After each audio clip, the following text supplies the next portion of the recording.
सर्व उपस्थित सन्माननीय पत्रकार बंधू भगिनींनो आणि माझ्या तरुण मित्रांनो, कालच आपल्याला माहिती आहे की निवडणूक आयोगाने आपल्या राज्याच्या निवडणुकाचा कार्यक्रम जाहीर केला आहे। तुम्ही एक पहा की साधारण आमच्या समोरचे लोक सातत्याने काही ना काही फेक नॅरेटिव्ह सेट करण्याचा प्रयत्न करतात। हे आधीच ओरडत होते की निवडणुका 2-3 टप्प्यामध्ये घेतील, असं करतील, एक दिवसात घेणारच नाही किंवा हे अमुकच करतील। हे सगळं निवडणूक आयोगाच्या हातात असतं। आम्ही पहिल्यापासून सांगत असतो किंवा हा अधिकार कुणाचाच नाही, हा त्यांचा आहे। त्यांना स्वायत्तता दिलेली आहे आणि त्यांनी एकाच तारखेला निवडणुका जाहीर केलेल्या आहेत आणि मतदान पण 3 दिवसांनी मतमोजणी त्यांनी ठेवलेली आहे। हा सगळा कार्यक्रम आपण बघितला। आता हे झाल्यानंतर पाठीमागे काय बोलत होते ते सगळं विसरून गेले आणि पुढच्या गोष्टी त्यांनी सुरू केल्या। आज आम्ही तुमच्या सगळ्यांच्या समोर रिपोर्ट कार्ड 2022ला बदल झाला। उद्धव ठाकरे साहेबांचं सरकार त्या ठिकाणी बाजूला गेलं। एकनाथराव शिंदेंच्या नेतृत्वाखालचं सरकार सुरुवातीला भाजप आणि शिवसेना अशा पद्धतीने अस्तित्वात आलं। नंतर 1 वर्ष गेल्यानंतर आम्ही लोक त्या सरकारमध्ये समाविष्ट झालो आणि गेले 1.5 वर्ष आम्ही सगळेजण मिळून त्या ठिकाणी काम करतोय। आता 22 ते 24चा हे रिपोर्ट कार्ड देत असताना आपण जर बघितलं तर सातत्याने आमच्याबद्दल असं सांगितलं जातं की ह्यांनी तिजोरी मोकळी केलेली आहे, कर्जबाजारी केलेलं आहे, अमुक झालेलं आहे, तमुक झालेलं आहे। पत्रकार मित्रांनो, आपल्यामार्फत महाराष्ट्रातल्या माझ्या जनतेला मला सांगायचं आहे की मी अतिशय जबाबदारीने सांगतो, ह्या योजना देत असताना नेहमीच निवडणुका जवळ आल्यानंतर शेवटच्या 2-3-4 कॅबिनेट होतात। त्या कॅबिनेटमध्ये बरेच काही निर्णय हे घेतले जातात। मग पहिले का घेतले जात नाही त्याला काही असं वेगळं काही कारण नाही, पण शेवटी काही बाबा हा आपल्याकडनं राहून गेला विषय आणि त्या पद्धतीनं विषय येतात आणि त्याच्यातनं ते विषय आम्ही मंजूर करतो। आताच्या काळामध्ये शेवटच्या अर्थसंकल्पामध्ये फार विचारपूर्वक आम्ही ज्या योजना दिल्या त्या योजनेच्या बद्दल पण फार टिंगलटवाळी झाली, फार त्याच्यामध्ये बदनामी करण्याचा प्रयत्न केला। परंतु खरोखरीच मुख्यमंत्री माझी लाडकी बहीण योजना ही इतकी पॉप्युलर झालेली आहे। आज देखील आपण साधारण माहिती घेतली तर महिलांच्यामध्ये एक समाधानाचं वातावरण पाहायला मिळतं आणि सर्व घटकाला त्याच्यातनं न्याय द्यायचा प्रयत्न आम्ही सगळ्या समाजातल्या महिलांना, गरीब महिलांना न्याय द्यायचा प्रयत्न त्या बाबतीमध्ये त्या ठिकाणी केलेला आहे। नंतर म्हणले पैसेच येणार नाही, पैसेही आले।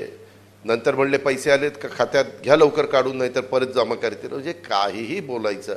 ठीक आहे, प्रत्येकाला एकमेकाच्या बरोबर आरोप प्रत्यारोप करण्याचा अधिकार आहे, त्याबद्दल दुमत असण्याचं कारणच नाही, पण कुठंतरी काहीतरी त्याला तारतम्य ठेवण्याची गरज आहे।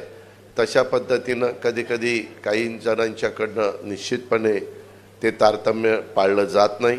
आज आपण जर बघितलं तर ह्याच्यामध्ये स्थिर किमतीवर आधारित जो GSDP हा पूर्वीच्या काळामध्ये 1.9% होता, तो जवळपास 8.5% त्या ठिकाणी पोचलेला आहे।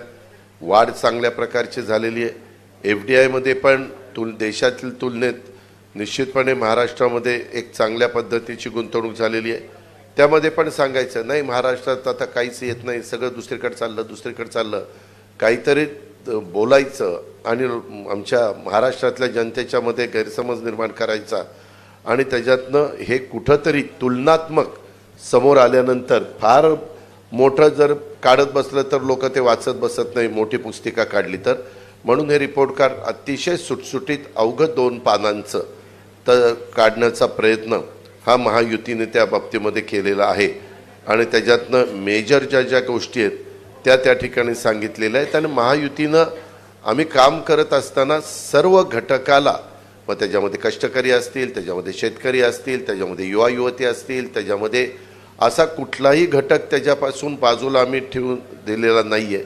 त्याच्यामध्ये महिला असतील, शेतकरी, युवा, शासकीय कर्मचारी, ज्येष्ठ नागरिक, रोजगाराच्या बद्दलचे घेतलेले निर्णय, आरोग्याच्या बद्दल घेतलेले निर्णय, उद्योगधंदे, शहरी पायाभूत सुविधा, ग्रामीण विकास, सांस्कृतिक वारसा, क्रीडा अशा सगळ्या क्षेत्राला आम्ही त्याच्यामध्ये सामावून घेण्याचा प्रयत्न त्या ठिकाणी केलेला आहे। त्याला आमच्या परीनं जे काही मदत करता येईल, न्याय देता येईल, तो महायुतीच्या सरकारच्या माध्यमातून निश्चितपणे झालेला आहे। ही पण बाब आपण सगळ्यांनी या निमित्तानं ध्यानामध्ये घ्यावी. आज ह्या 2-2.5 वर्षाचा कामगिरीचा अहवाल आपल्या पुढे सादर करण्यात आपण सगळेजण खरं तर जमलोय आणि महाराष्ट्राच्या जनतेच्या आयुष्यात आम्ही आणलेल्या ह्या बदलाचा हा अहवाल आहे. गेल्या 2 वर्षात महिलांच्यापासून पार शेतकऱ्यांच्यापर्यंत आणि युवकांच्यापासून उद्योगांच्यापर्यंत प्रत्येक वर्गाच्या उन्नतीसाठी आम्ही अविरत अशा प्रकारची मेहनत घेतलेली आहे. आज आम्ही आपल्यासमोर या मेहनतीचा हा लेखाजोखा मांडतोय आणि त्याच्यातून हे सगळं आपल्या पुढे ठेवण्याचा आमचा प्रयत्न आहे. आपल्यामार्फत राज्याच्या कानाकोपऱ्यात सांध्यापासून बांध्यापर्यंत तो पोहोचवण्याचा आमचा सगळ्यांचा प्रयत्न आहे. तुम्ही पाहिलं एकंदरीतच जनतेचं जीवन बदलणाऱ्या योजना ह्या खऱ्या अर्थाने आम्ही देण्याचा प्रयत्न त्या ठिकाणी केलेला आहे. आमच्या योजनांचा मिळणारा खरं तर इतका अभूतपूर्व अशा प्रकारचा प्रतिसाद बघून आमचे विरोधक थोडेसे गडबडलेले आहेत. काही जण म्हणतात घाबरलेले आहेत, पण मी घाबरलेले नाही म्हणणार, गडबडलेले आहेत.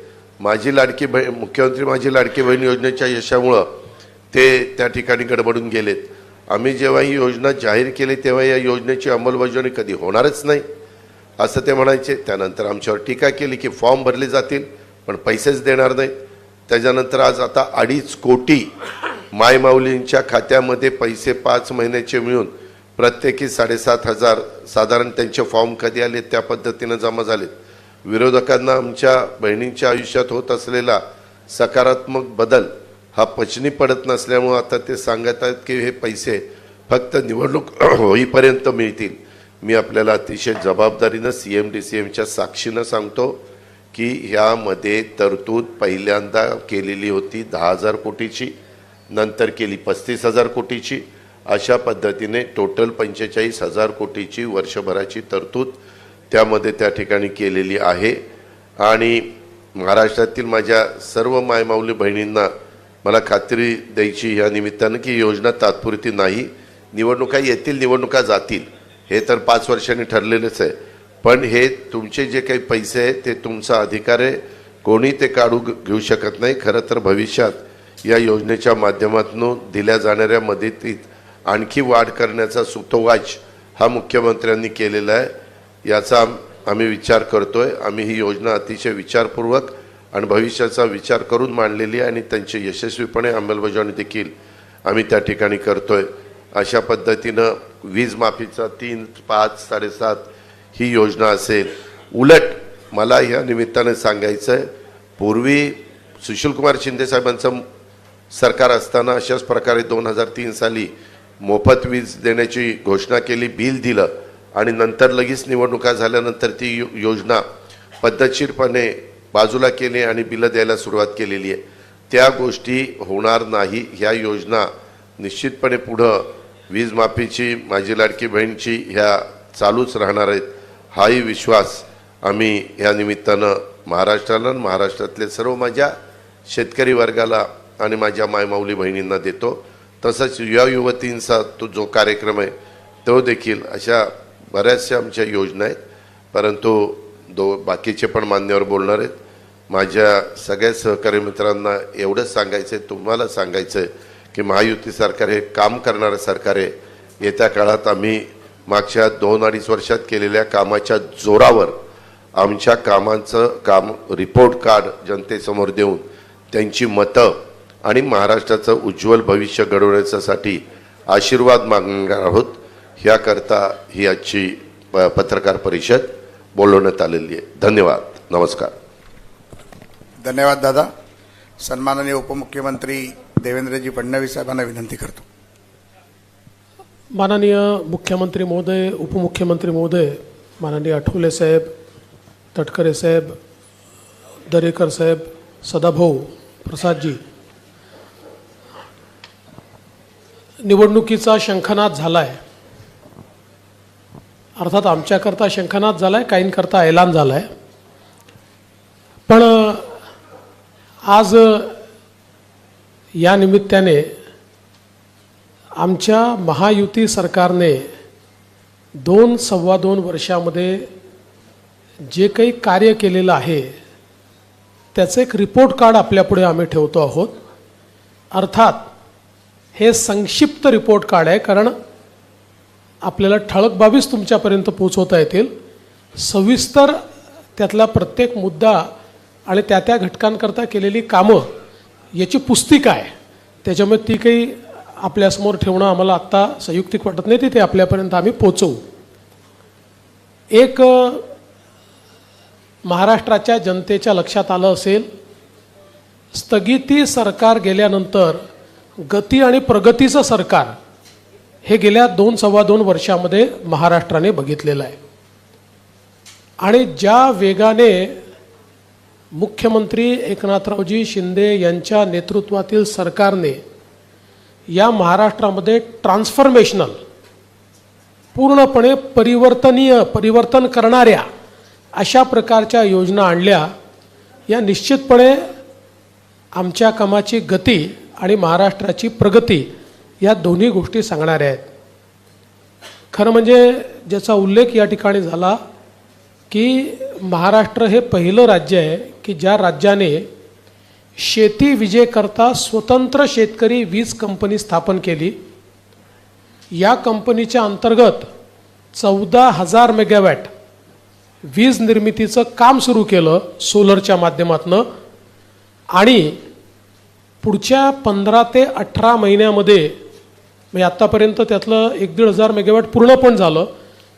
15 ते 18 महिन्यात याचं सगळं काम डिलिव्हर होईल आणि त्यानंतर महाराष्ट्रातल्या शेतकऱ्यांना 365 दिवसा वीज ही आम्ही उपलब्ध करून देऊ.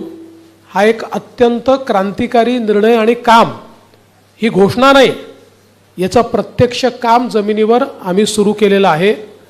आणि 8.5 रुपयांनी जी वीज पडायची ती वीज आता केवळ 3 रुपयाला पडणार आहे. त्यामुळे महाराष्ट्र सरकारचे 10,000 कोटी रुपये बजेटमधले आणि 5,000 कोटी रुपये क्रॉस सबसिडीचे आम्ही यातनं वाचवणार आहोत. आणि याच्याच आधारावर आम्ही शेतकऱ्यांना मोफत विजेची योजना आणली. आणि म्हणूनच जे अजितदादांनी सांगितलं की मागच्या काँग्रेसच्या सरकारमध्ये घोषणा केली आणि नंतर बदलून गेले, कधी प्रिंटिंग मिस्टेक सांगितली, असा हा निर्णय नाही, तर अतिशय वेल थॉट, विचारपूर्वक कृती करून आणि पुढचे वर्षानुवर्ष हा निर्णय चालेल अशी व्यवस्था करून आम्ही हा निर्णय घेतला आहे. आणि म्हणून शेतकऱ्यांना विजेचं बिल माफ जे केलेलं आहे ते भविष्यात देखील सुरू राहील आणि त्यांना दिवसा 12 तास वीज मिळेल. दुसरा महत्त्वाचा आम्ही निर्णय केला की शेतकऱ्यांना मागेल त्याला सौर पंप केवळ 10% पैसे भरायचे आणि त्याला सौर पंप मिळेल. 25 वर्ष विजेचं बिल येणार नाही. 5 वर्ष सगळी देखरेख ही सरकार करेल. चोरीला गेला तर इन्शुरन्स आहे, तुटफूट झाली तर इन्शुरन्स आहे. आणि मागितल्यानंतर 3 महिन्यात त्याच्या शेतीमध्ये तो पंप लागतो, ही पण व्यवस्था आपल्या सरकारने केली आहे. त्यामुळे विजेच्या बाबतीत शेतकऱ्याला चिंतामुक्त करण्याचं काम हे आपल्या सरकारच्या माध्यमातून या ठिकाणी झालेलं आहे. आणि मला असं वाटतं की शेतकऱ्यांनी देखील त्याचं प्रचंड स्वागत केलं, कारण अगदी 5,000 रुपयापासून तर 50,000 रुपयापर्यंत बिलं जी आहेत ही शेतकऱ्यांची माफ झालेली आहेत. दुसरं, सिंचनाच्या क्षेत्रात देखील या सरकारने अभूतपूर्व कामगिरी केली आहे. खरं म्हणजे जे काही मध्यंतरी महाविकास आघाडीचं सरकार होतं, या सरकारमध्ये एकाही प्रकल्पाला सुधारित प्रशासकीय मान्यता दिली नाही. त्यामुळे सिंचनाचं काम पूर्णपणे ठप्प होतं. आत्ता या सरकारमध्ये 145 प्रकल्पांना त्या ठिकाणी सुधारित प्रशासकीय मान्यता दिलेली आहे, ज्यामुळे 22,73,000 हेक्टर सिंचन क्षमता तयार होईल. आणि आपण बघा, सगळ्या महाराष्ट्रातल्या दुष्काळी भागामध्ये ही सगळी प्रकल्प आपण त्या ठिकाणी मान्य केलेली आहेत. अनेक दुष्काळी भागातले कामांची सुरुवात केलेली आहे. म्हणजे अगदी पश्चिम महाराष्ट्रातला दुष्काळी भाग असो, मराठवाड्यातला असो की विदर्भातला असो, कामांची सुरुवात देखील झालेली आहे. आणि सगळ्यात महत्त्वाचं जे अशक्यप्राय वाटायचं, नदीजोड प्रकल्प, वैनगंगा, नळगंगा, पैनगंगा नदीजोड प्रकल्प 90,000 कोटी रुपयाचा, नार पार गिरणा नदीजोड प्रकल्प आपण केला. पश्चिमी वाहिन्यातनं वाहून जाणारं जे पाणी आहे 55 TMC, हे पाणी गोदावरीच्या खोऱ्यामध्ये आणून गोदावरीचं तुटीचं खोरं हे बॅलेन्स करून मराठवाड्याला कायमचं दुष्काळमुक्त करायचं आणि नाशिक आणि नगर जिल्ह्यातले जे काही वादाचे विषय आहेत ते पूर्ण संपवायचे, या दृष्टीनं त्याचीही कारवाई आपण पूर्ण केली, वैधानिक कारवाई पूर्ण केली.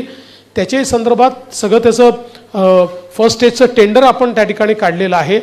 त्यामुळे यातली कुठली योजना ही केवळ कागदावर नाही, सगळ्या टेंडर स्टेजला टेंडर निघालं आहे, अनुसंधान चाललेलं आहे. अशा प्रकारे सिंचनाच्या क्षेत्रामध्ये प्रचंड मोठं काम हे आपल्या सरकारने या 2-2.5 वर्षामध्ये या ठिकाणी केलेलं आहे. वेगवेगळे जे घटक आहेत, मग आपले निराधार असतील, विधवा असतील, पोलीस पाटील असतील, ग्रामसेवक असतील, अंगणवाडी सेविका असतील, कोतवाल असतील, होमगार्ड असतील, आशाताई वर्कर असतील, एकही असा घटक नाही की ज्या घटकाला आपल्या सरकारने दिलासा दिला नाही. आता काल परवाच होमगार्डचे जे मानधन आहे ते दुप्पट आपल्या सरकारने केलं आणि या सगळ्या घटकांना भरघोस अशा प्रकारची वाढ देऊन त्यांच्याही जीवनामध्ये परिवर्तन करण्याचं काम केलं आहे. तसंच वेगवेगळे जे समाज आहेत, मग ते आता आगरी समाज असेल, कोळी समाज असेल, गवळी समाज असेल, मासेमारी करणारे असतील, यंत्रमाग असतील, कुंभार समाज असेल, चिंपी समाज असेल, लोहार समाज असेल, सोनार समाज असेल, आर्यवैश्य समाज असेल, तेली समाज असेल, वेगवेगळ्या समाजांचे त्या ठिकाणी आपण महामंडळं तयार करून आणि त्या माध्यमातून लक्षित घटक म्हणून त्यांच्याकडे आपल्याला कसं लक्ष देता येईल हा प्रयत्न केला. आणि त्याचवेळी आपण अण्णासाहेब पाटील आर्थिक विकास महामंडळाच्या माध्यमातून 1 लाखापेक्षा जास्त मराठा तरुणांना उद्योजक करण्याचं काम याच सरकारने या ठिकाणी केलेलं आहे. मध्यंतरी तर जे 2.5 वर्षाचं सरकार होतं त्या सरकारने अण्णासाहेब पाटील आर्थिक विकास महामंडळांना कुलूप लावलेलं होतं, त्याला काहीही त्या ठिकाणी मदत करण्यात आली नाही. पण आज मोठ्या प्रमाणात हे काम आपण करतोय. अर्थात सहज उल्लेख करतो की पहिल्यांदाच पत्रकार आणि वृत्तपत्र विक्रेता यांचाही विचार या सरकारने केलेला आहे, हे देखील मला या निमित्ताने नमूद केलं पाहिजे. इन्फ्रास्ट्रक्चरच्या सेक्टरमध्ये सरकारने केलेलं काम अभूतपूर्व आहे आणि हे आपल्याला सांगायची गरज याकरता नाही की हे काम सोशल सेक्टरचं काम दिसत नाही, पण इन्फ्रास्ट्रक्चर सेक्टरचं काम आपल्याला पाहायला मिळतं.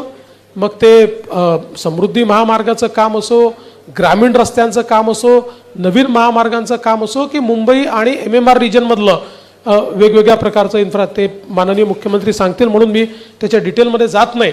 पण मला असं वाटतं की इन्फ्रास्ट्रक्चरच्या क्षेत्रात या सरकारने जे काम केलेलं आहे ते अभूतपूर्व अशा प्रकारचे. आणि वाढवणसारखं बंदर, खरं म्हणजे हे जे काही वाढवण बंदर आहे हे महाराष्ट्राला पुढचे 25-30 वर्ष महाराष्ट्राची आणि देशाची अर्थव्यवस्था हे वाढवण बंदर चालवेल. कारण आज देशाचं 60% कंटेनर ट्रॅफिक JNPTचं पोर्ट हे हँडल करतं. JNPTपेक्षा 3 पट मोठं जगातल्या पहिल्या 10 मध्ये येणारं वाढवण बंदर, ज्याच्यामध्ये 10 किलोमीटर 20 मीटर डीप ड्राफ्ट आहे. जगातलं सगळ्यात मोठं व्हेसल देखील ज्या ठिकाणी येऊ शकतं. त्यामुळे भारताला आणि महाराष्ट्राला मॅरिटाईम ताकद जगातली या एका वाढवण बंदराने या ठिकाणी होणार आहे. आणि यातल्याही सगळ्या अडचणी आपल्या सरकारने दूर केल्या आणि त्या माध्यमातून मोठ्या प्रमाणात हे वाढवणचं बंदर या ठिकाणी केलं आहे. खरं म्हणजे एक गोष्ट मला अजून सांगायची आहे की आमचा विरोधी पक्ष एकीकडे टीका करतो की लाडकी बहीणचे पैसे देणार कुठनं आणि मग मुलींना मोफत शिक्षणाचे पैसे देणार कुठनं, सरकारजवळ पैसे नाही आहेत. आणि दुसरीकडे त्यांचे नेते म्हणतात की आमचं सरकार आलं तर आम्ही 1500चे 2000 करू, आमचं सरकार आलं तर आम्ही कर्जमाफी करू, आमचं सरकार आलं तर आम्ही. त्यांनी विरोधकांनी पहिले हे ठरवलं पाहिजे की सरकारकडे या योजना चालवायला पैसे आहेत की नाही आहेत. जर पैसे असतील तर ते पुढचे कर्जमाफी करू शकतील. आम्ही तर ज्या योजना सांगितलेल्या आहेत आणि यापुढे काही योजना आम्ही आमच्या जाहीरनाम्यात घोषित करणार आहोत प्रत्येकाच्या पाठीशी पूर्ण आर्थिक पाठबळ उभं करूनच आम्ही योजना जाहीर करू.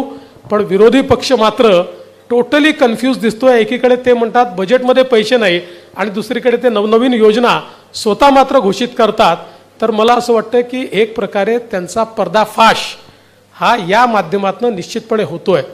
पण एक गोष्ट या निमित्ताने मला सांगायची आहे आणि विशेषतः लाडक्या बहिणींना मला सांगायची आहे की बघा, ऑलरेडी काँग्रेस पक्षाचे नेते हे कोर्टामध्ये लाडकी बहीण योजना बंद करण्याकरता पोचले आहेत. अर्थात त्यांना यश मिळालेलं नाही. त्यांच्या माजी मंत्र्यांनी सांगितलं आहे आमचं सरकार आलं की आम्ही लाडकी बहीण योजना बंद करणार. आणि परवा तर माननीय उद्धवजींनी जाहीर सभेत जाहीर केलं आहे की आमचं सरकार आल्यानंतर महायुती सरकारच्या सगळ्या योजना आम्ही बंद करणार, त्यांचे सगळे निर्णय आम्ही उलट करणार.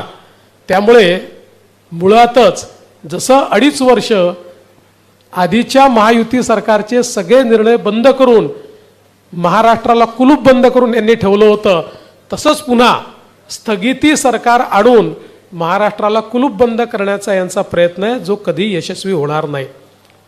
आता खरं म्हणजे अनेक आरोप हे लोक लावत आहेत, पण कायदा सुव्यवस्थेवर ते बोलत असताना त्यांनी आरसा देखील पाहिला पाहिजे. कारण मी आता गुन्ह्यांच्या संख्येमध्ये जाणार नाही, ते पण आकडेवारी माझ्याकडे आहे. पण मला असं वाटतं स्टॅटिस्टिक्सनी काही शेवटी कायदा आणि सुव्यवस्थेचं वर्णन करणं योग्य नसतं. पण ज्यांचा गृहमंत्रीच जेलमध्ये गेला ते आता आम्हाला या ठिकाणी कायदा आणि सुव्यवस्था सांगतायत. ज्यांच्या काळामध्ये कॅश फॉर ट्रान्सफर हे स्कॅम, पैसे घेऊन ट्रान्सफर होतात, याचं सगळं रेकॉर्डिंग झालं, ज्याची CBIची इन्क्वायरी चाललेली आहे. ज्यांनी पैसे घेऊन घेऊन बदल्या केल्या, आता त्या सरकारची मंडळी या ठिकाणी आम्हाला कायदा आणि सुव्यवस्थेच्या संदर्भात सांगतायत. देशातल्या सगळ्यात मोठ्या उद्योगपतीच्या घरासमोर ज्यांचे पोलीस बॉम्ब ठेवत होते आणि ते उघडकीस येऊ नये म्हणून पोलिसांनीच हत्या केली, ते आता या ठिकाणी आम्हाला सांगून राहिले आहेत कायदा आणि सुव्यवस्थेच्या संदर्भात. ज्यांनी कोरोनाच्या काळामध्ये पत्रकारांना घरून ओढून जेलमध्ये टाकलं, ते आता कायदा आणि सुव्यवस्थेच्या संदर्भात आणि लोकशाही कशी राहिली पाहिजे या संदर्भात आम्हाला त्या ठिकाणी सांगून राहिलेले आहेत. आणि ज्यांनी कोरोनाच्या काळामध्ये आरोपींना सुरक्षित प्रवास करता यावा म्हणून गाड्या उपलब्ध करून दिल्या, ते आता कायदा आणि सुव्यवस्थेच्या गोष्टी करतायत. खरं म्हणजे मी इतक्या गोष्टी माझ्याकडे आहेत. मी एवढंच सांगतो, निश्चित काही घटना घडलेल्या आहेत, यापूर्वी देखील त्यापेक्षा गंभीर घटना घडल्या आहेत, पण त्याच्यावर हे कधी बोलले नाहीत. पण अर्थात आता कुठली घटना बोलली तर बोलण्याचा अधिकार आहे. राज्य सरकारने कुठलीही घटना घडल्यानंतर तात्काळ कारवाई केलेली आहे आणि त्या ठिकाणी आरोपींना पकडण्याचं काम आपण केलेलं आहे. अन्यथा आपण जर बघितलं पाहिजे तर त्यांच्या काळामध्ये निर्भयाच्या ज्या गाड्या होत्या, निर्भया पथकाच्या गाड्या, या नेत्यांच्या सुरक्षेकरता वापरल्या जात होत्या. हिंगणघाटच्या गंभीर घटनेमध्ये ज्या मुलीला जाळून टाकलं दुर्दैवाने, तिला कंपेन्सेशन अनाऊन्स केलं, 2 वर्ष कंपेन्सेशन दिलं नाही. आमचं सरकार आल्यानंतर त्या परिवाराला आम्ही त्या ठिकाणी कंपेन्सेशन दिलं. यांच्या काळामध्ये कोविडचा स्वॅब घेताना महिलांची काय अवस्था झाली हे मला बोलताना देखील या ठिकाणी लाज वाटते. त्यामुळे मला असं वाटतं की केवळ नरेटिव्ह तयार करणं एवढा एकमेव प्रयत्न त्यांचा आहे. आम्ही महिलांना मदतही करू आणि महिलांना सुरक्षितही ठेवू आणि जिथे महिलांच्या सुरक्षेवर कोणी घाला घालण्याचा प्रयत्न करेल त्याच्यावर कडक कारवाई देखील या ठिकाणी आमच्या सरकारच्या माध्यमातून केली जाईल. मी या निमित्ताने एवढंच सांगतो, या सरकारने अतिशय गतीनं काम केलेलं आहे. महाराष्ट्र वेगानं प्रगतीकडे चाललेला आहे. देशाच्या FDIच्या 52% पैसा FDI गुंतवणूक महाराष्ट्रात येते. आता मला सांगा की देशाच्या 52% गुंतवणूक महाराष्ट्रात येते आणि हे म्हणतात गुंतवणूक गुजरातला चालली आहे. खरं तर मला असं वाटतं की गुजरातचे खरे ॲम्बेसेडर जर कोणी असतील तर ते महाविकास आघाडीचे आहेत. कारण जे गुजरात महाराष्ट्र 1 नंबरवर असताना यांना गुजरातच दिसतो. हे गुजरातचंच गुणगान करतात. गुजरातचं गुणगान गाणारे महाविकास आघाडी, मी ज्या दिवशी आमचं सरकार आलं त्या दिवशी सांगितलं की 1 नंबर, तुमच्या काळात महाराष्ट्र मागे गेला, गुजरात पुढे गेला, आमचं सरकार येऊ द्या. आलं, आता आमचं सरकार आलंय, आम्ही 1 नंबरवर जाणार. आम्ही 1 नंबरवर गेलो. आम्ही गुजरातलाही मागे टाकलं, कर्नाटकलाही मागे टाकलं, तमिळनाडूलाही मागे. अरे यांचं एकत्रित बेरीज जी आहे त्याहीपेक्षा जास्त गुंतवणूक आम्ही महाराष्ट्रात आणून दाखवली. पण हे मात्र आपलं रोज गुजरातचं गुणगान, म्हणजे जगाला हेच सांगतात, महाराष्ट्र पुढे असून यांना पुढे असलेला महाराष्ट्र दिसत नाही. हेच रोज जगाला सांगतात की नाही गुजरात पुढे आहे, गुजरात पुढे आहे. मी या ठिकाणी आकडेवारी सहित सांगतो, महाराष्ट्रच पुढे आहे, महाराष्ट्रच पुढे राहील. महाराष्ट्राला कोणी मागे टाकू शकत नाही. यांनी किती वल्गना केल्या तरी महाराष्ट्र पुढे राहणार आहे. आमच्या मुख्यमंत्र्यांच्या नेतृत्वात या 2, सव्वा 2, 2.5 वर्षामध्ये प्रचंड काम आमच्या सरकारने केलेलं आहे. त्याचं संक्षिप्त रिपोर्ट कार्ड आम्ही ठेवतोय. कालांतराने हळूहळू सगळ्या गोष्टी समोर ठेवू. आणि मला विश्वास आहे की जनतेचा पाठिंबा आणि आशीर्वाद हा पुन्हा आम्हाला मिळेल आणि जे कामं राहिली आहेत ती कामं पुढच्या 5 वर्षामध्ये आम्ही करून दाखवू, हा विश्वास मी व्यक्त करतो. धन्यवाद. धन्यवाद सन्माननीय देवेंद्रजी. सन्माननीय राज्याचे धडाडीचे मुख्यमंत्री एकनाथरावजी शिंदे साहेबांना विनंती करतो की त्यांनी पत्रकारांना संबोधित करा. आजच्या पत्रकार परिषदेला उपस्थित दोन्ही आमचे उपमुख्यमंत्री रामदासजी आहेत, इतर सर्व तटकरे जे आहेत, प्रवीण आहे, सदाभाऊ, प्रसाद, सर्व लोकप्रतिनिधी आणि पत्रकार मित्रांनो, आज आम्ही महायुतीचं एक रिपोर्ट कार्ड कामाचं आपल्यासमोर मांडण्याचा प्रयत्न केला आहे. खरं म्हणजे देवेंद्रजींनी सांगितलं हे संक्षिप्तच आहे, खरंच आहे, कारण एवढी कामं आम्ही केली आहेत की एका एवढ्या रिपोर्ट कार्डमध्ये ते मावू शकत नाहीत. परंतु जाहीरनामा लोक काढतात, पण कामं केलेला वचननामा किंवा वचनपूर्ती किंवा रिपोर्ट कार्ड सादर करायला हिंमत लागते. आणि ती हिंमत का लागते तर त्याला कामं करावी लागतात. आणि म्हणून गेल्या 2, सव्वा 2 वर्षामध्ये महायुती सरकारने केलेली कामं या रिपोर्ट कार्डमध्ये संक्षिप्तपणे आम्ही मांडलेली आहेत. पुढे विस्तृतपणे आम्ही जी प्रत्येक विभागनिहाय, सेक्टरनिहाय सर्व प्रत्येक घटकाला दिलेला न्याय त्या संदर्भात आपल्याकडे येऊच. परंतु महायुतीने गेल्या 2, सव्वा 2 वर्षामध्ये केलेलं काम जे आहे हे काम वाखाणण्यासारखं आहे आणि त्याची पोचपावती सर्वसामान्य माणूस देखील देतोय. आज आपण हे सगळे त्याला साक्षीदार आहात की एवढे निर्णय आता आज आपण पाहिलं तर इन्फ्रास्ट्रक्चरमध्ये माझ्या अगोदर दोन्ही उपमुख्यमंत्र्यांनी त्याला स्पर्श केलेला आहे. आज पायाभूत सुविधांमध्ये राज्य देशामध्ये नंबर 1ला आहे. आज अटल सेतूच आपण पाहिला, तुम्ही प्रवास केला असेल, 1-1.5 तासाचं अंतर केवळ 15-20 मिनिटावर आलं. आज कोस्टल हायवे मुंबईचा पाहिला, त्याच्यावर आपण प्रवास केला आहे. आज मेट्रोमधून आपण प्रवास करताय, समृद्धी हायवेवरून आपण प्रवास करतोय. मुंबई पुणे आता तो तर झाला आहे, त्याला आणखी आम्ही लवकर जलद गतीने कसं पोचता येईल त्यासाठी काम करतोय, केलं आहे. एक मिसिंग लिंक तिकडे करतोय, अर्धा तास अगोदर पुणे मुंबई प्रवास होईल. आज ज्या योजना म्हणजे इन्फ्रा प्रकल्प जे आहेत हे राज्याच्या विकासाला गती देणारे असतात. ज्या राज्यामध्ये इन्फ्रास्ट्रक्चर मोठ्या प्रमाणावर सुरू असतं त्या राज्याची प्रगती वेगवान होत असते. कारण शेवटी कनेक्टिव्हिटी महत्त्वाची असते आणि पायाभूत सुविधाही महत्त्वाच्या असतात. आणि जेवढं पोटेन्शियल आपल्या महाराष्ट्रामध्ये आहे ते पूर्णपणे त्याचा वापर करण्याचा प्रयत्न आम्ही केला आहे. 2, सव्वा 2 वर्षामध्ये आम्ही सर्व काही केलं असं म्हणू शकत नाही, म्हणणारही नाही. परंतु 2.5 वर्षाचा कालावधी महाविकास आघाडीचा आणि महायुतीचा 2.25 वर्षाचा, याचं कंपॅरिझन जर केलं तर 2.5 वर्षामध्ये सगळे प्रकल्प बंद पाडण्याचं काम केलं. मग ते आरे कारशेड असेल, मेट्रो 3 असेल, समृद्धी असेल, अटल सेतू असेल, सगळे प्रकल्प त्याच्यामध्ये स्पीड ब्रेकर टाकण्याचं काम केलं. आज मी सांगू इच्छितो आपल्याला की कारशेड जर आम्ही आल्यानंतर स्टे उठवून चालू नसतं केलं तर ते आणखी 10 वर्ष झालं नसतं. मेट्रो 3 आज आपण प्रधानमंत्री महोदयांच्या शुभाचे सुरू केलं.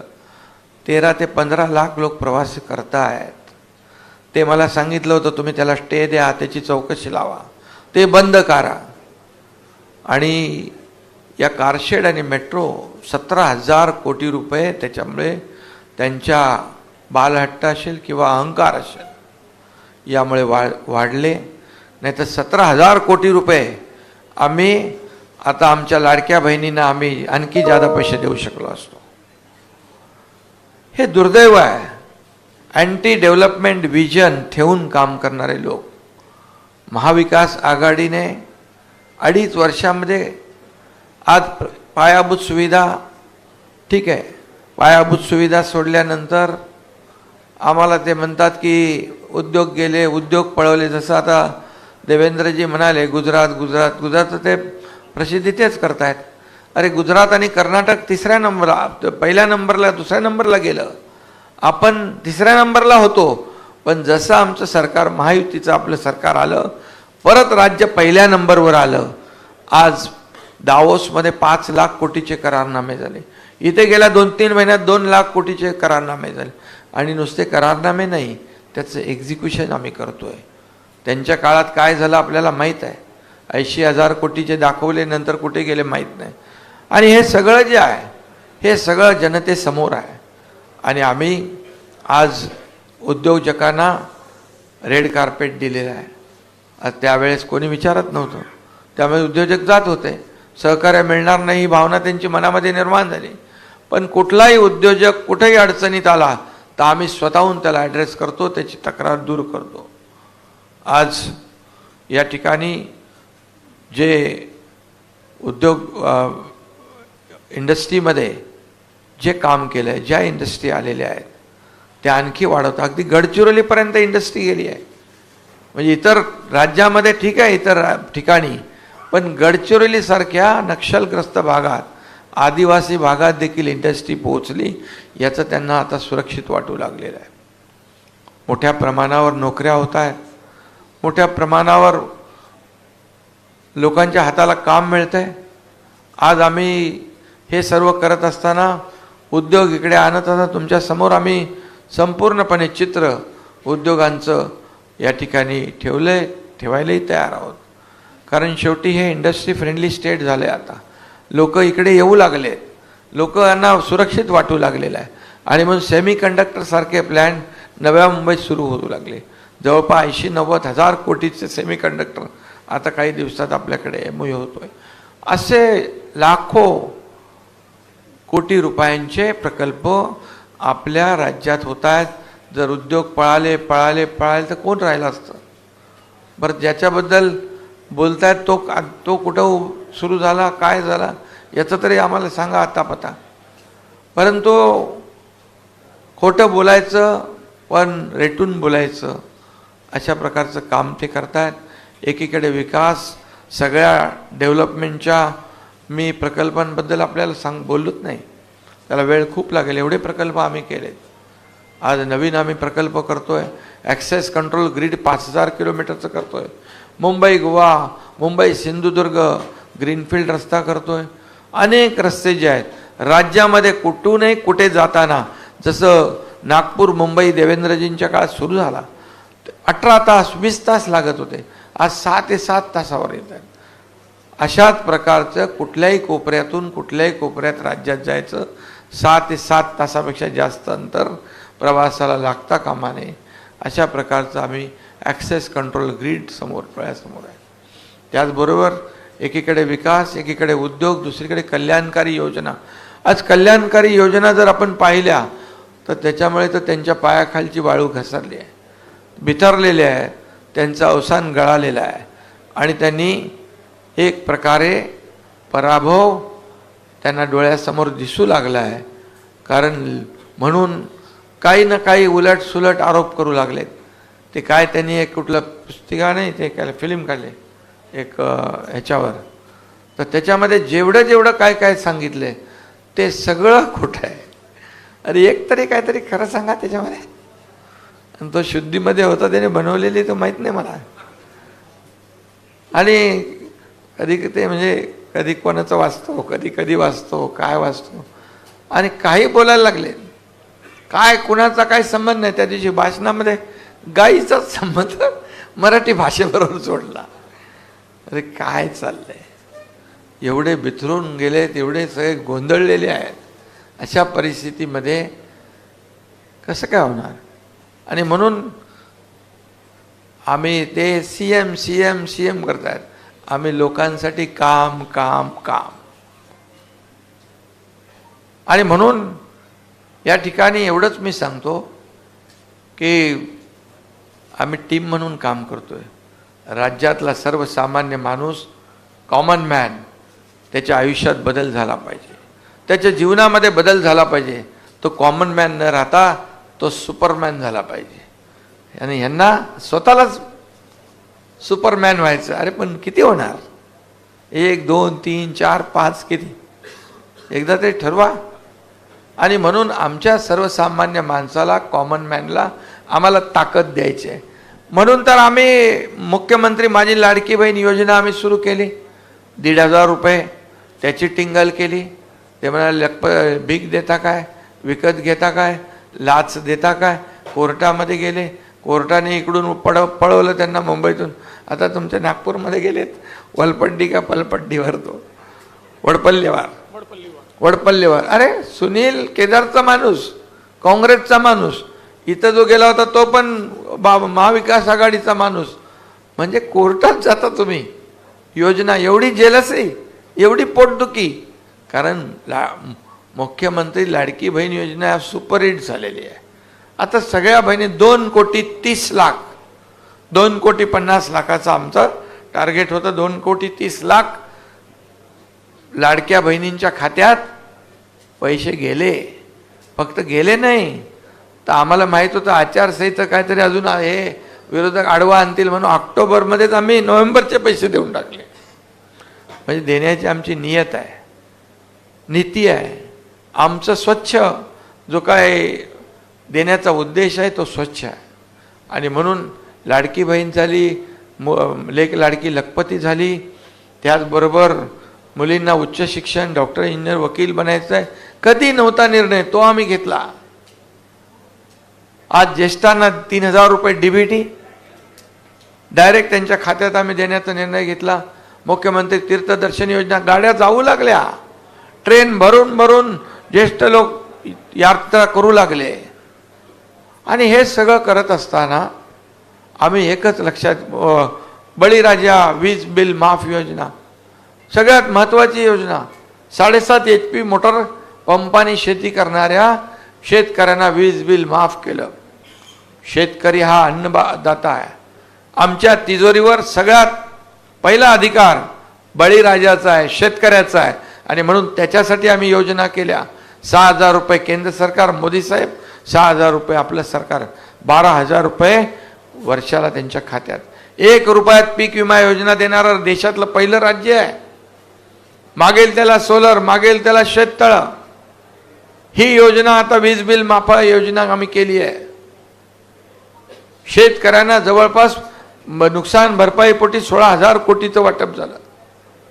त्याचबरोबर संपूर्ण योजना पकडून 46,000 कोटी रुपये शेतकऱ्यांना आम्ही दिले. महाविकास आघाडीने कर्जमाफी केली होती. त्या कर्जमाफीतले रेग्युलर कर्ज परतफेड करणाऱ्यांना 50,000 इन्सेंटिव्ह देण्याचा निर्णय त्यावेळेस घेतला. पैसे दिले नाही. त्याची परतफेड आम्ही करतोय. त्यांची परतफेड म्हणजे त्यांना देण्याचं काम. म्हणजे खोटी आश्वासने द्यायची आणि नंतर हातवर करायचे असले धंदे आम्ही कधी केले नाहीत, करणारही नाही. आणि म्हणून या ठिकाणी इतक्या मोठ्या योजना, मोठ्या प्रमाणावर योजना, त्याच्यामध्ये आम्ही घरातला प्रत्येक माणूस घेतला आहे. जन्माला आलेली मुलगी, लाडकी बहीण, त्याचबरोबर मुलगी शिकत असेल तिचं उच्च शिक्षण, त्याचबरोबर महिला, त्याचबरोबर ज्येष्ठ, त्याबरोबर शेतकरी, कामगारांना आम्ही किट दिले, घरकाम करणाऱ्या महिलांना आम्ही किट दिले. आज प्रत्येक घरातल्या प्रत्येक माणसाला योजनेचा लाभ मिळतोय. लोक म्हणतात घरात बसून काय, लोकांच्या दारी जाऊन कार्यकर्त्यांनी काम केलं पाहिजे असं आमचे बाळासाहेब सांगायचे. कार्यकर्ता नेता घरात नाही तर लोकांच्या दारात शोभून दिसतो. आम्ही शासन आपल्या दारी योजना केली. शासन आपल्या दारी का अगोदर योजना नव्हत्या, लाभ नव्हते, लाभार्थी नव्हते, सगळं होतं, परंतु ते कटकट नको, चक्रा नको म्हणून सोडून द्यायचे. आम्ही थेट त्यांच्यापर्यंत गेलो.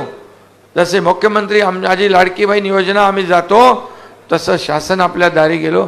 पत्रकार मित्रांनो, आपल्याला सांगतो त्यातून 5 कोटी लोकांना लाभ मिळाले. 5 कोटी. ड्रोन असेल, ट्रॅक्टर असेल, हार्वेस्टर असेल, छोटे छोटे दाखले असतील, सगळे योजना, महिला बचत गट असेल, 5 कोटी लोकांना लाभ दिले. हे सरकारने काम केलंय. आणि हे 2 वर्षामध्ये, 2.25 वर्षामध्ये जे काम केलंय हे आपण त्याच्यामध्ये या संक्षिप्त ह्याच्यात आम्ही मांडण्याचा प्रयत्न केलेला आहे. परंतु आपल्याला मी एकच सांगतो, हे कुठलं काम आहे की आता योजना, जलयुक्त शिवार योजना तुम्ही चालू केली होती, यांनी बंद करून टाकली. अनेक योजना, मेट्रो सगळं बंद करून टाकलं. आम्ही आल्यावर चालू केले, स्टे काढून टाकले. मराठवाडा वॉटर ग्रीड बंद करून टाकली. दुष्काळ आहे. अरे बाबा, आम्ही आल्या पहिला मराठवाडा वॉटर ग्रीडचं काम त्याचं मान्यता दिली. आज पश्चिमी वाहिन्यातून वाहून जाणार समुद्राकडे पाणी दुष्काळग्रस्त भागात वळवलं पाहिजे, ते आम्ही करतोय. आदरणीय प्रधानमंत्री महोदयांनी नीती आयोगाच्या बैठकीत देखील याला प्राधान्य दिलेलं आहे. आज केंद्र आणि राज्य ते म्हणून दुष्काळग्रस्त भाग मराठवाडा हा, दुष्काळवाडा हा त्याचा शब्द आम्हाला पुसून काढायचा आहे. आणि म्हणून मगाशी देवेंद्रजींनी सांगितलं किती आम्ही 145 सिंचन प्रकल्पांना मान्यता दिली. आधीच्या सरकारमध्ये आपण किती दिले होते? काही दिल्यात ना, 4-5 दिल्या असतील. म्हणजे आज 145 21-25 लाख हेक्टर. अरे आम्ही दोघं होतो तिकडे ना, मानू इच्छितो, आम्ही लपवत नाही काय, पण आम्ही बघा निर्णय घेतो कोण? जयंत पाटलांनी हाऊसमध्ये सांगितलं, जयंत पाटलांनी सांगितलं ना सभागृहामध्ये. कसं थांबलं होतं. आणि त्यामुळे आम्ही थांबवणारे नाही, आम्ही स्पीड ब्रेकर टाकणारे नाही, आम्ही स्पीड ब्रेकर काढणारे आहोत आणि काम पुढे नेणारे आहोत. सगळं बंद, बुलेट ट्रेन बंद, हे बंद, ते बंद, सगळं काय चालू आहे? बोले समुद्राचा व्ह्यू कट होतो. अरे काय विजन आहे तुमचं कोस्टल रोडमुळे? काय म्हणजे आज लोक, जेवढे लाखो लोकांना आज प्रवास करायला संधी मिळते आहे, ती संधी हिरावून घेण्याचं काम 2.5 वर्षात केलं आहे. आणि 2.5 वर्षामध्ये आपलं राज्य खूप मागे गेलं. जर आपलं सरकार पुन्हा आलं नसतं तर मला वाटतं हे सरकार आणखी मागे गेलं असतं. आज 10,000 17,000 जे विलंब लागल्यामुळे पैसे वाढले आणि हे शेवटी जनतेच्या खिशातले पैसे आहेत. आणि म्हणून आम्ही करणारे आहोत, आम्ही सर्वसामान्य माणसाला न्याय देणारे आहोत. आणि म्हणूनच मी आपल्याला एवढं सांगतो, एवढं मोठं खोटं नरेटिव्ह पसरून त्या लोकसभेला त्यांनी लोकांना एकदा हे केलं आहे. परंतु आता मात्र या ठिकाणी जनता फसणार नाही. त्यांना 2-2.25 वर्षात किती कामं केली आम्ही. अरे कामांचा धडाका किती, मला वाटतं 900 निर्णय घेतले आम्ही. मला वाटतं 60-70 कॅबिनेट आपले झाले असतील ना दादा, आपल्या 60-70 कॅबिनेट झाले असतील, त्याच्यामध्ये 900 निर्णय घेतले. आणि म्हणून आपल्याला मी सांगतो, तरुणांना स्टायपंड, प्रशिक्षण भत्ता देणारं पहिलं राज्य आहे. त्यांना आता येणारे ट्रेंड मॅनपॉवर मिळेल, स्किल मॅनपॉवर मिळेल. आमच्या माता भगिनींना 3 मोफत सिलेंडर देण्याचा निर्णय घेतला. आता कालच आम्ही एंट्री पॉईंटचे टोल बंद केले. तुम्ही गेले की नाही तिकडून? बरं वाटते ना आता? पटकन जातात. मग ते आम्ही केलं. आता ते म्हणतायत की आम्ही आलो की या सगळ्या योजना बंद करणार, जेलमध्ये टाकणार, पोलखोल करणार. अरे कोणाला टाकणार? योजना बंद करणार. तुम्ही तर यापूर्वी तुमची पोलखोल झालेलीच आहे. कोविडमध्ये झाली आहे, ते जेलमध्ये गेले काही लोक, आणि सगळे लोक जे आहेत, आणि हे सगळं जे बंद ह्या योजना करणाऱ्यांना जनता साथ देणार नाही. आणि खुलेआम बोलायला लागलेत. म्हणजे एवढी जेलशी, अरे एवढं तर कळलं पाहिजे. लोक सगळे विरोधात जातील. कारण लाडकी बहीण योजनेला कोणी टच करायला गेला त्याचा कार्यक्रमच झाला समजा. एकदम करेक्ट कार्यक्रम होणार. कारण आमच्या लाडक्या बहिणी बिलकुल ऐकून नाही घेणार. लाडक्या बहिणींना आम्ही सांगितलंय, केंद्र सरकार मोदी साहेबांनी आम्ही ठरवलंय तुम्हाला लखपती बनवणार, लखपती बहिणी बनवणार. अरे माझं काय पेक्षा माझ्या बहिणींचं काय, महाराष्ट्रातल्या जनतेचं काय हे बघा. माझं काय बघून गेले उद्योजक पळून. म्हणून आम्ही ठरवलंय की आम्ही सर्वसामान्य माणसाला काय देणार, सर्वसामान्य माणसाच्या आयुष्यामध्ये चांगले दिवस काय येणार, बदल काय होणार, हे आम्ही ठरवलेलं आहे. आणि त्यासाठी आम्ही काम करतोय. कुठला तरी एक तरी निर्णय सांगा बरं आम्ही आमच्या कोणाच्या वैयक्तिक लाभासाठी घेतलाय? आम्ही जे निर्णय घेतले ते शेतकरी, कष्टकरी, कामगार, माता भगिनी, माझे युवक युवती, ज्येष्ठ सगळ्यांसाठी घेतले. एकही सेक्टर आम्ही नाही सोडला. आज त्याच्यामध्ये जे आज निर्णय घेतलेले ते बघा. तुम्ही बघा, आकडेवारी बघा. त्याच्यात मी जात नाही. याच्यामध्ये आहे त्यांच्या काळात काय होतं आणि आमच्या काळात काय, हे आकडे तपासून घ्या. कुठलाही आम्ही याच्यामध्ये एकही शब्द आम्ही खोटा लिहिला असेल तर आम्ही तुम्हाला सांगतो, जे तुम्ही सांगाल ते आणू.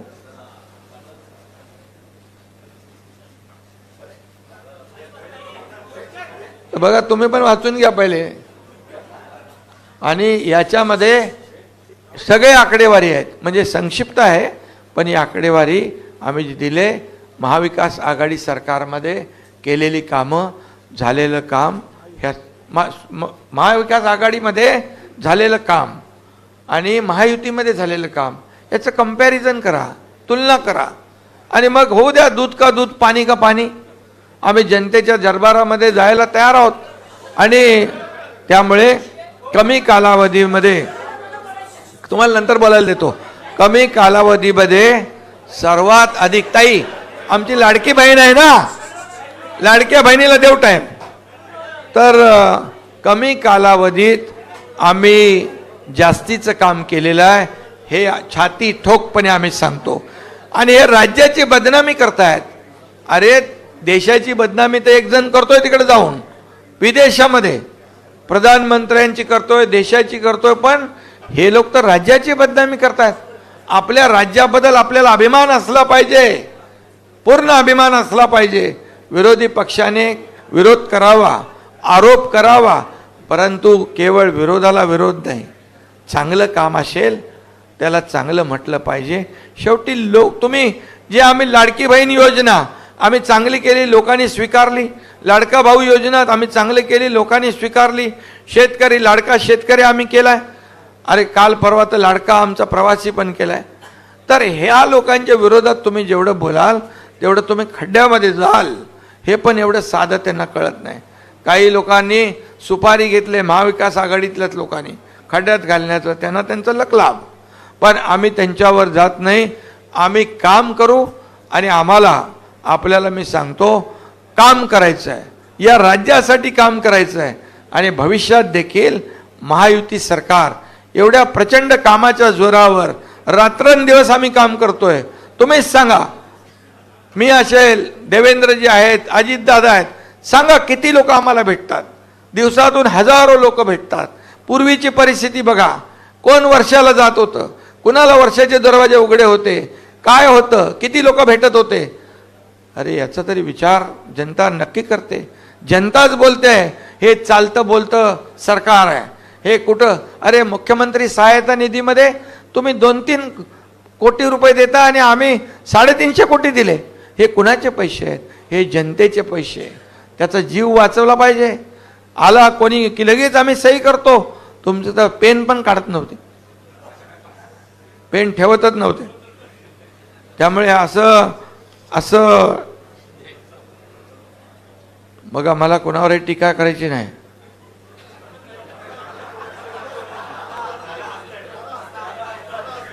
दादा साक्षीदार होते. साक्षीदार आणि भुक्तभोगी. अरे बाबा, काय ते बरोबर वाद चालवत होते. आणि म्हणून तुम्हाला सांगतो, हे आमचं सरकार सर्वसामान्यांचं आहे. सर्वसामान्यांना न्याय देणारं सरकार आहे.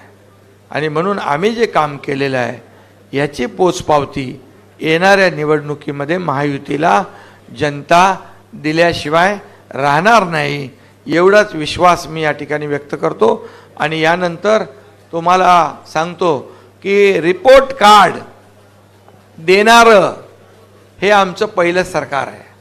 त्याला डेअरिंग, हिंमत लागते, धाडस लागतं, केलेली कामं करावी लागतात. नाही तर रिपोर्टमध्ये देणार काय? आम्ही हा प्रकल्प बंद पाडला, आम्ही तो प्रकल्प बंद पाडला, आम्ही ही योजना बंद केली, हे देणार तुम्ही? आणि म्हणून मला अभिमान आहे, आम्ही जे काम केलं, माझे दोन्ही उपमुख्यमंत्री, माझे सर्व मंत्रिमंडळातले सहकारी, यांचं सर्वांचं सहकार्य, सर्व लोकांचं सहकार्य. आणि तुम्हालाही सांगतो, तुम्ही फक्त रोजचा सकाळचा ते दाखवता. अरे दिवस काय लोकांच्या जीवनात, अटल सेतू दाखवा, कोस्टल दाखवा, मेट्रो 3 दाखवा. अरे ते दाखवायला तुमचा TRP वाढेल. लोक बोलतील यांच्या चॅनलवर विकास कामं दाखवत आहेत. नुसतं ते आता आवडत नाही लोकांना. सकाळ काय ते काय, रोज त्यांचं काम चालूच आहे. भोंगावारच असतो. भोंगे अजून बरेच वाढलेत, पण आम्ही त्या भोंग्याकडे लक्ष देत नाही. आम्ही आमच्या कामाच्या प्रती फोकस आहोत. आणि म्हणूनच अवघ्या थोड्या दिवसात आपलं सरकार लाडकं सरकार झालंय. बहिणी बोलू लागल्यात हे लाडकं सरकार आहे. अरे याच्यापेक्षा जास्ती काय पोचपावती पाहिजे? आम्ही काही कोणाला घाबरत नाही. किती आरोप करा, काही करा, तुमच्या आरोपाला आम्हाला उत्तर द्यायची गरज पण नाही. आम्ही कामावर एकदम फोकस करून काम करू आणि या राज्याला पुढे नेऊ, एवढंच मी आपल्याला सांगतो. पुन्हा एकदा सगळ्यांना शुभेच्छा, खूप खूप शुभेच्छा. आज यहाँ पर महायुति का रिपोर्ट कार्ड हमने संक्षिप्त में, महायुति का रिपोर्ट कार्ड हमने सादर किया है संक्षिप्त में, और मैं बोलूँगा भी संक्षिप्त में. और इसलिए मुझे खुशी है, मुझे पूरा विश्वास है कि यहाँ पर रिपोर्ट कार्ड देने की हिम्मत चाहिए, रिपोर्ट कार्ड देने के लिए काम करना चाहिए. ये काम हमने इस रिपोर्ट कार्ड में छापे हैं. महाविकास आघाड़ी के काम 2.5 साल के और 2-2.25 साल के महायुति के काम होने दो. जनता की अदालत में दूध का दूध, पानी का पानी. इसमें एक भी अगर झूठ होगा तो आप बोलेंगे वो हारेंगे हम. और इसलिए हमने सिर्फ काम किया है. और महाविकास आघाड़ी की उसके पैरों तले जमीन खिसक गई है.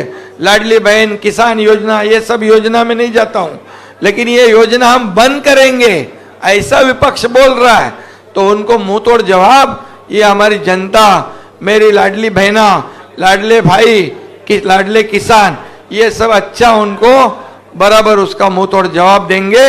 और आने वाले इस चुनाव में महायुति ने जो 2-2.25 साल में काम किया है, उसका काम का जो बोलते मराठी में कामाची पोचपावती, ये जो है वो निश्चित रूप से देंगे. और महायुति सरकार पूरे ताकत से, मेजॉरिटी से फिर जनता की सेवा में आएगी.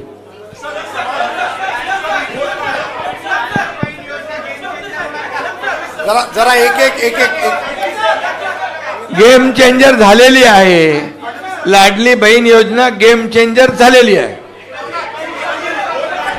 एक सगळ्यांना विनंती आहे की एका एकाने प्रश्न विचारले तर सगळ्यांच्या लक्षात येतील. रौनक, सुरुवातीला रौनक, एक एक प्रश्न विचारा. एक एक एक एक एक मराठी का सवाल पहिले मराठी करू, मराठी आधी द्या, करू, बोलो. मग हिंदी करू. बाद में मराठी. हिंदी. सुरुवातीला मराठी. उदय, बोल.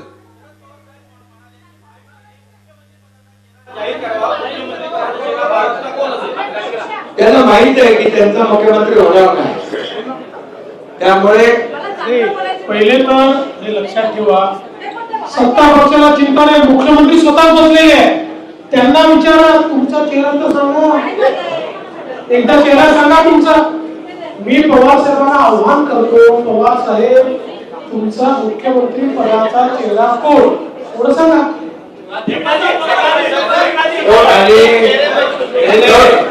आणि आमच्याकडे कोणाला डोळे लागलेले नाही. आमचं 2.25 वर्षाचं काम हाच आमचा चेहरा आहे. त्यांनी विरोधी पक्ष नेत्याचा चेहरा ठरवावा, विरोधी पक्ष नेत्याचा चेहरा त्यांनी ठरवावा.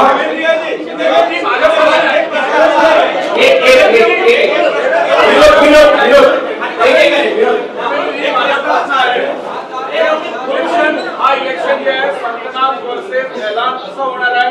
एक एक्स्ट्रा प्रश्नाचं आहे की 80% सीट शेअरिंग झालेली आहे, त्याचा फॉर्म्युला काय होता? हाय क्राईम होता म्हणजे विनिंग कॅपॅसिटी होता? असं आहे की सीट शेअरिंग पूर्ण झालं. मी तुम्हाला आज सांगतो, आमचं जवळपास काम झालेलं आहे.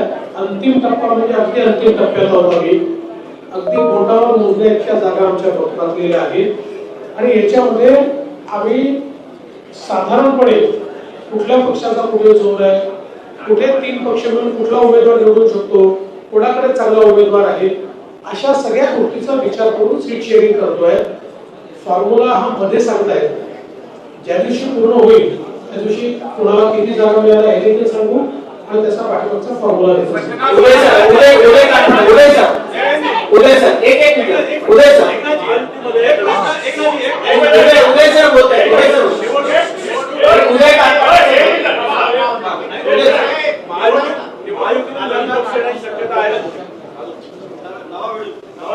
अरे आम्ही एवढे व्हिडिओ मजबूत आहोत.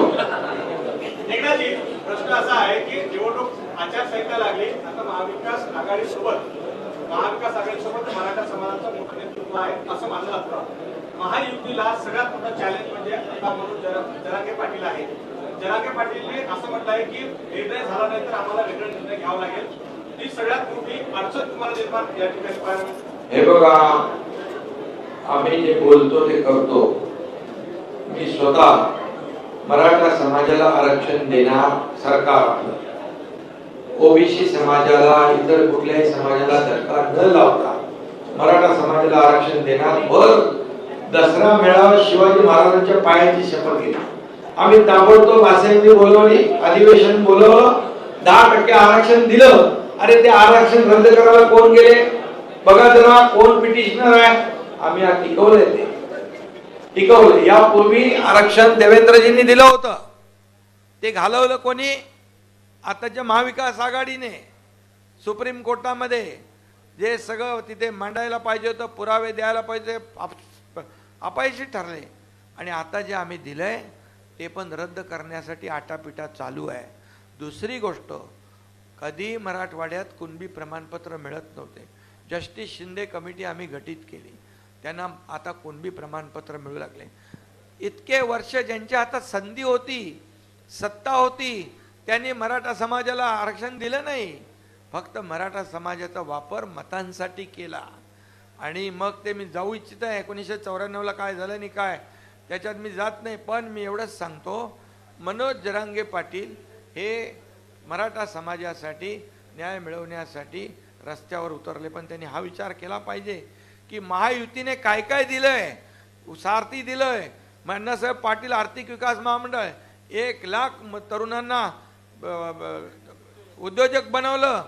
आज 5,000 अधिसंख्य पदं आमच्या सरकारने कायम केली. आज ओबीसी प्रमाणे मराठा समाजाला सवलती मिळत आहेत, हे सगळं कुणी केलं? अरे ज्यांनी काहीच केलं नाही, ज्यांनी फक्त मराठा समाजाचा वापर केला, मराठा समाजाला वंचित ठेवलं, त्यांच्याबद्दल जरूर त्यांनी या निवडणुकीमध्ये विचार केला पाहिजे. देणारा कोण आणि आम्हाला फसवणारा कोण? तुषार तुषार तुषार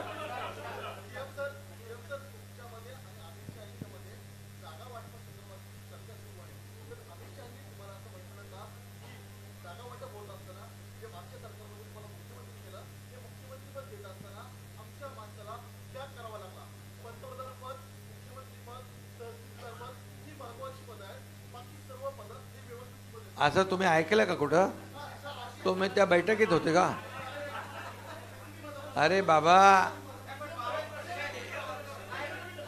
हे असं कुठंही काही कोणी बोललेलं नाही आणि कोणी आम्ही ऐकलेलं नाही.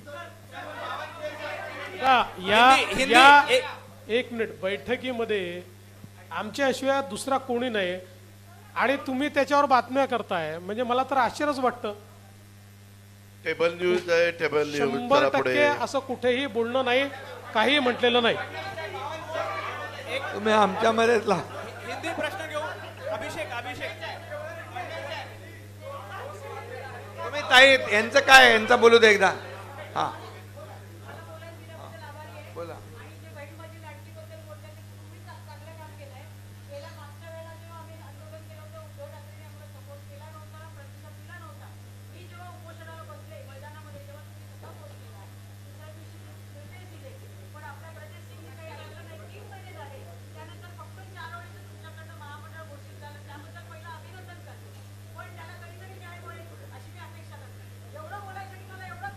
तुम्हाला पूर्ण न्याय मिळणार. लाडक्या बहिणींचा जमाना आहे.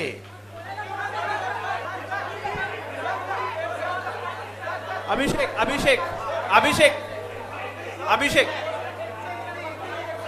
अरे एक एक करून बोलले तर, नाहीतर संपवावं लागेल. हा बोल, चला चला, तुमचं नाव घेतलंय, बोला. अभिषेक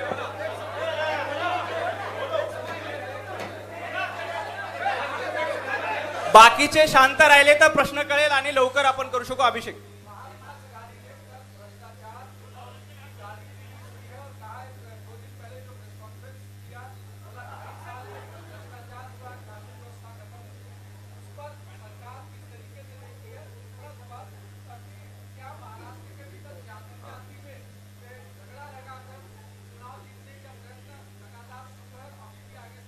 भ्रष्टाचार का महामेरू कौन है?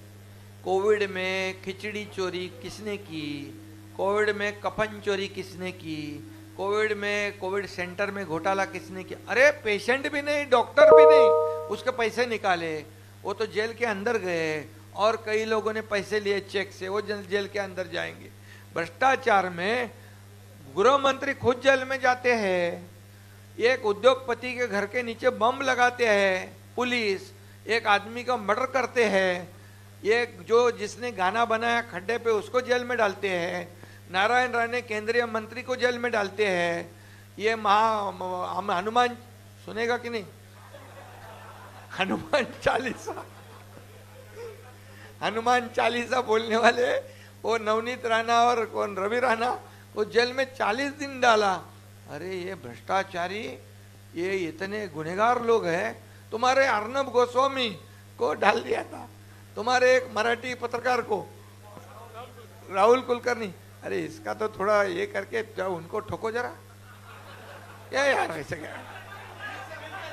पंकज पंकज बाकीचे थोडं शांत राहा प्लीज.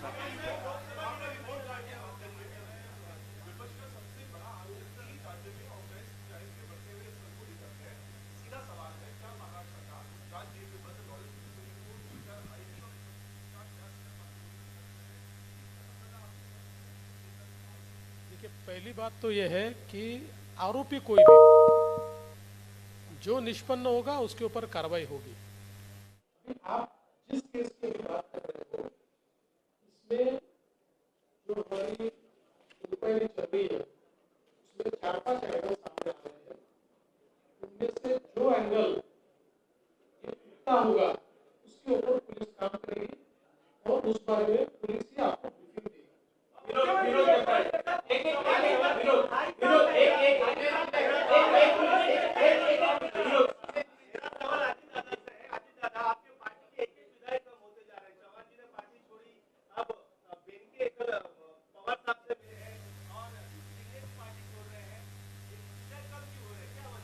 फिक्र मत, मैं गंभीर हूँ। आप सब झूठ बोल रहे हैं। बहन के वहाँ गया नहीं। किसने कहा बहन के गया? अरे नहीं रे बाबा, आप अरे नहीं रे बाबा, बहन के नहीं गया था। कौन से शिंदे साहब?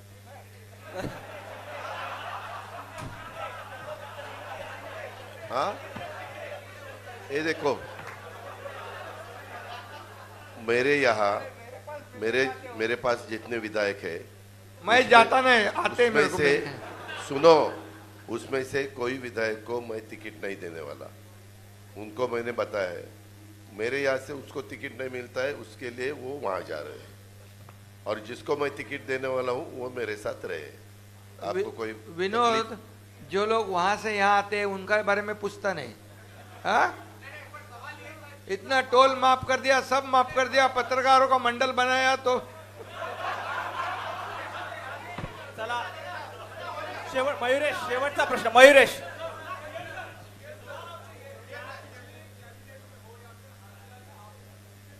अरे भैया ये सुनो, क्या बोले? हाँ हाँ,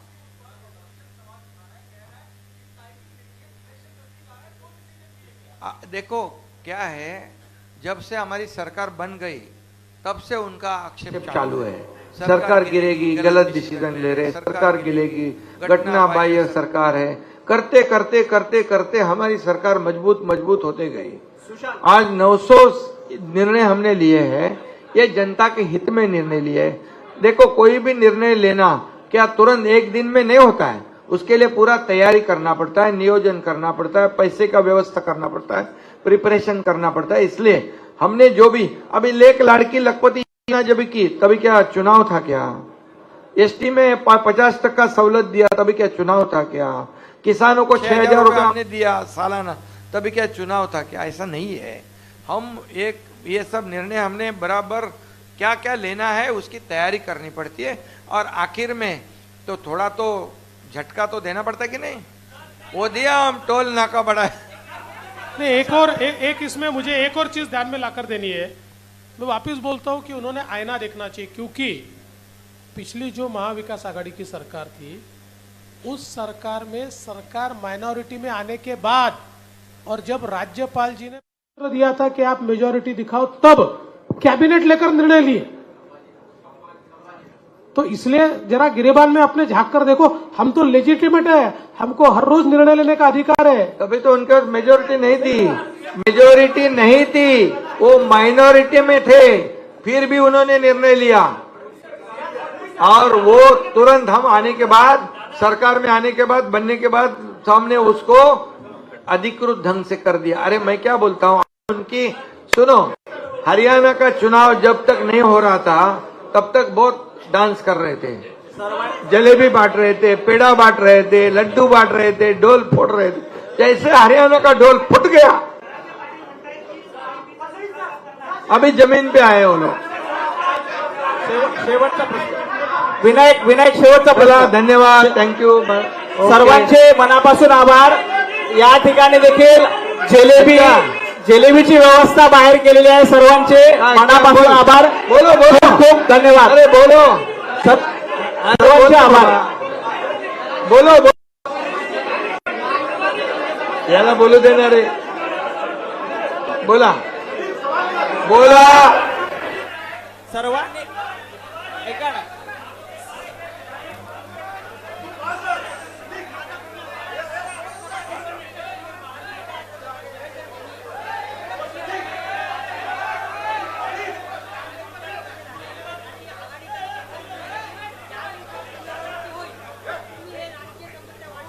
हे बघा, लोकसभेमध्ये गल्ली गल्लीमध्ये पाड्या पाड्यावर गेले, फेक नॅरेटिव्ह पसरवला, संविधान बदलणार, आरक्षण जाणार, सगळ्या जातीपातीला घाबरवलं आणि फेक नॅरेटिव्ह पसरवून मतदान घेतलं। आता जनता सुज्ञ आहे आणि मी सांगतो, जाहीर भाषणात पण सांगितलं, जब तक सूरज चांद रहेगा बाबा साहेब का संविधान नहीं बदलेगा। आता आम्ही तालुका वाईज संविधान भवन बनवतोय, तालुका वाईज, आणि म्हणून बाबासाहेबांना कोणी हरवलं? काँग्रेसने हरवलं। आणि म्हणून आता बाबासाहेबांच्या अनुयायांना कळलेलं आहे ते यांच्या भूलथापांना बळी पडणार नाहीत. सर